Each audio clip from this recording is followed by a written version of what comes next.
सुनील जी, बहुत स्वागत। और मुझे इस बात को बताइए कि हमारी पॉलिटिक्स में ख़ास तौर पर मैं देखता हूँ साउथ से लेकर नॉर्थ तक, ईस्ट से लेकर वेस्ट तक, जब भी चुनाव नज़दीक होते हैं नेता लोग अपनी उनकी भाषा ख़राब हो जाती है, शब्दावली ख़राब हो जाती, गाली गलौज की भाषा इस्तेमाल हो जाती। सर, ये क्षणिक आवेश में होता है या प्लान्ड तरीके से होता है या मुद्दों से जनता को भ्रमित करने के लिए इस तरीके से माताओं, बहनों और बेटियों के लिए अपमानजनक टिप्पणियां की जाती हैं? बताइए। प्राइम मिनिस्टर की मां को गाली। धन्यवाद ब्रजेश जी। गाली किसी को दी जाए, प्रधानमंत्री जी की मां को गाली देना घोर निंदनीय है, गंभीर आपराधिक घटना है। जितनी इसकी निंदा की जाए वो कम है, दोषियों के खिलाफ जितनी कार्रवाई की जाए वो भी कम है। लेकिन उतनी ही गंभीर बात है सुरेंद्र राजपूत की मां के को गाली देना। अगर आप दो गालियों को अलग अलग तरीके से देखेंगे तो फिर इस गाली गलौज की संस्कृति को रोक नहीं सकते हैं आप। अभी तो आप ये बात कर रहे हैं, आप याद कीजिए कर्पूरी ठाकुर की मां को कौन सी गाली दी गई थी? कर्पूरी ठाकुर मुख्यमंत्री थे उस समय। किन लोगों ने गालियां दिया था? किन लोगों ने उसकी माफी मांगी?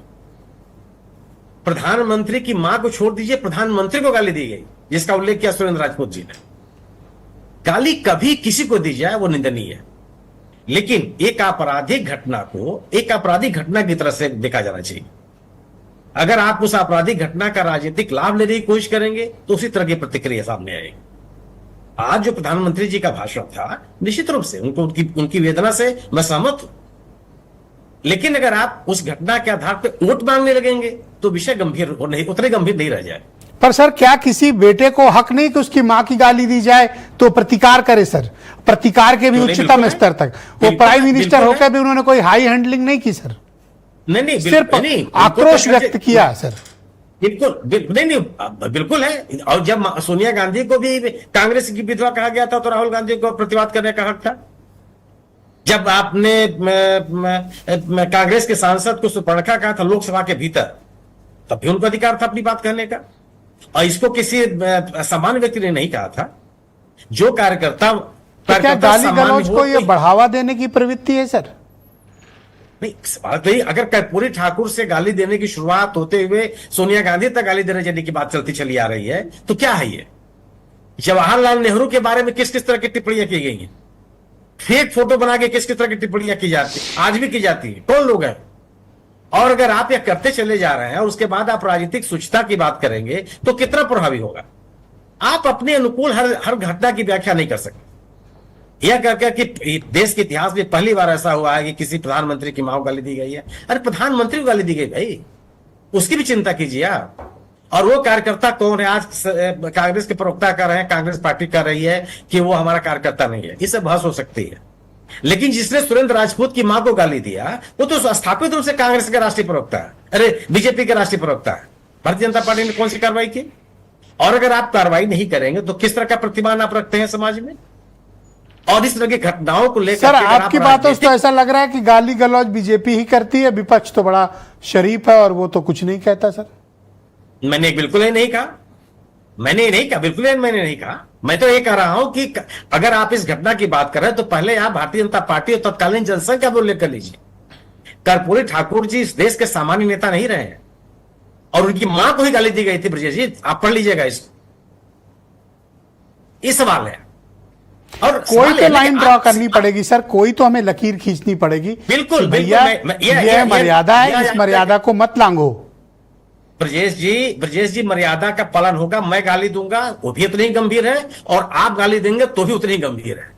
जिस दिन हमारी और आपकी गाली में फर्क किया जाने लगेगा उस दिन फिर हम आप कोई मानक नहीं स्थापित कर सकते और ये सभी लोगों को तय करना पड़ेगा। गाली गलौज से आप राजनीतिक लाभ लेने की कोशिश करेंगे तभी आप राजनीतिक शुचिता स्थापित नहीं कर सकते।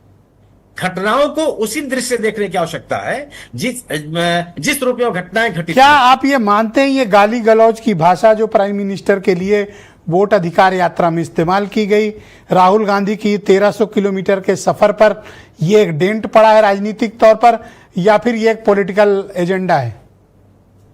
भारतीय जनता पार्टी इस गाली गलौज की घटना का उल्लेख करके इस यात्रा के से उपदे राजनीतिक माहौल को कमजोर करना चाहती है। यह संभव नहीं है। आपको उन सवालों का जवाब देना होगा जो सवाल इस यात्रा के दौरान उठाए गए हैं।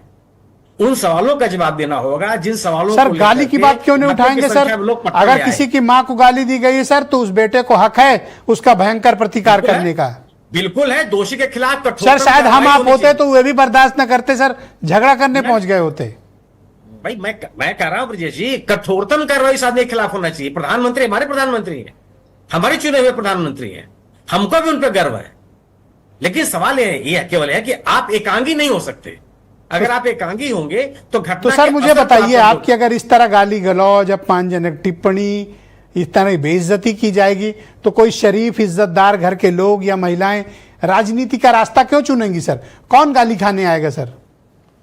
नहीं, वो तो एक अलग बिल्कुल आप सही कर रहे हैं कि गाली या इस तरह की घटनाएं लोगों को राजनीति माने से रोक देंगे, ऐसा भी नहीं है। रोकेंगी वो घटनाएं जब आप भेदभावपूर्ण तरीका आपका होगा। आप एक ही तरह की घटनाओं को दो अलग अलग नजरिए से देखेंगे। अगर आपके लिए सुरेंद्र राजपूत की मां को दी गई गाली का महत्व नहीं है तो फिर उसका इंपैक्ट अलग हो जाएगा। दोनों घटनाओं को अगर आप समान निगाह से देखेंगे निश्चित रूप से उसका असर होगा। थैंक यू सर, बहुत धन्यवाद आपका, बहुत शुक्रिया। बहनों भाइयों, इस पर चर्चा का दूसरा चरण पर